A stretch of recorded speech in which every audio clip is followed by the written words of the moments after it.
In front of me is Honor X8, and today I would like to show you how you can switch on or off easy mode on this Honor.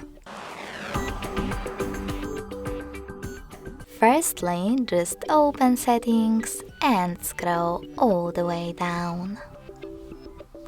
Following that, tap on System and Updates.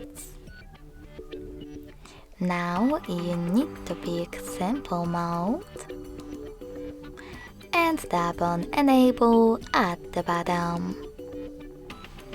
As you can see, after that, Easy Mode is on. If you wish to go back to the standard one, just click on Settings again.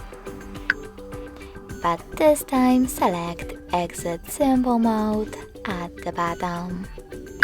Then wait. Thanks so much for watching. If you enjoyed this video, smash that like button, comment and subscribe. Bye!